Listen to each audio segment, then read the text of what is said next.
محرم سے لے کر 10 محرم تک لوگ بحث کرتے ہیں کہ امام حسین کی نیاز پکانی چاہیے کہ نہیں پکانی چاہیے، یہ شبیل لگانی چاہیے کہ نہیں، کھانا تقسیم کرنا چاہیے کہ نہیں۔ تو میں کہتا ہوں صدیاں گزر گئیں، ابھی تک یہ بحث کرو گے کہ لنگر ان کا پکانا چاہیے کہ نہیں، یہ رسول اللہ کا خاندان ہے۔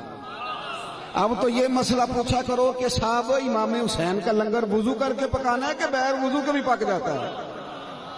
اب تو یہ پوچھا کرو کہ وضو کرنا ہے کہ بغیر وضو کے بھی پک جائے گا۔ پتہ ہے لنگر کس کا ہے؟ رسول اللہ کے خاندان، نبی کریم کے خاندان۔ میں منڈے نے پوچھا، میں کہ پتر آج کل ٹھوٹیاں لب جاندیاں نے، اے شہروں بندیاں تے نہیں پتا، تے پینڈو تے ہاں نہ کرو نا، تہاڈی مہربانی، کیونکہ میں پینڈو ہاں۔ ٹوٹیاں دا نہیں پتا تانوں؟ میں کسی نے نہیں دسدا کہ تانوں پتا سی۔ آج کل بڑا تانا ہے نا پینڈو ہونا بھی۔ او بھائی میں کہ یار ٹوٹیاں لب کہندے سب تساں ٹوٹیاں ہی کرنیاں نے۔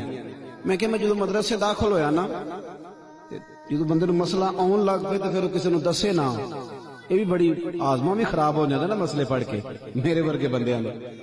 میری اما جی کہنے لگے کہ ٹوٹیاں لیا دے، محرم آ گیا، کھیر ونڈنی۔ تو میں کہ اما جی اے جڑیاں کار پلیٹاں نے انہاں چ بھی ختم ہو جاندا ہے۔ میں مسئلہ پڑھیا، انہوں نے کہندے تو بیٹا مفتی رام نال بہو، میں نے ٹوٹیاں لے آ کے دے۔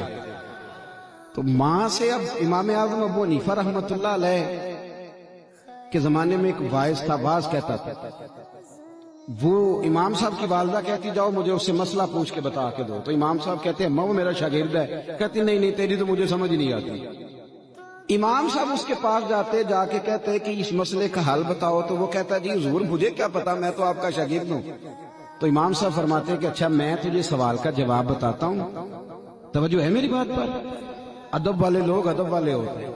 امام اعظم اسے کہتے میں تجھے سوال کا جواب بتاتا ہوں، پھر تو مجھے بتا، کیونکہ میں اپنی اماں کو بتاؤں گا نا کہ اس سے پوچھ کے آیا ہوں تو وہ تبھی مطمئن ہوگی۔ تو مجھے بتا، مجھ سے سن کے بزرگوں کو راضی۔ اس لیے مہربانی کریں، ہم ایسی لاکھوں کتابیں قابل ضبطی سمجھتے ہیں کہ جن کو پڑھ کے بیٹے باپ کو خبتی سمجھتے ہیں۔ تعلیم حاصل کر کے جس نے ابے کو جاہل کہہ دیا، اس سے بڑا جاہل کون ہے؟ جس نے علم پڑھ کے اماں کو ان پڑھ کہہ دیا، اس سے بڑا ان پڑھ کون ہے؟ ہم ایسی لاکھوں کتابیں قابل ضبطی سمجھتے ہیں کہ جن کو پڑھ کے بیٹے باپ کو خبتی سمجھتے ہیں۔ خدا را واپس آئے، تو میں نے اس سے کہا، میں اماں جی سے کہتا میں ٹوٹیاں کی کردیاں جی، دوجی پلیٹ کی تو ختم ہو جاندہ ہے نا۔ تو میں نے کہنا پتر امام حسین دی نیاز کسی نو دے کے تے پھر انہوں کہنا ساڈا پانڈا واپس کر۔ یہ اہل بیت نبوت کے ساتھ پیار ہے کہ بندہ برتن واپس مانگے؟ لہذا تو میں نے 4 درجن ٹوٹیاں لیا دے۔ میں کہ یار میں نے سمجھ لگ دی کہ بندے ان پڑھ سن پر پیار سچا سی۔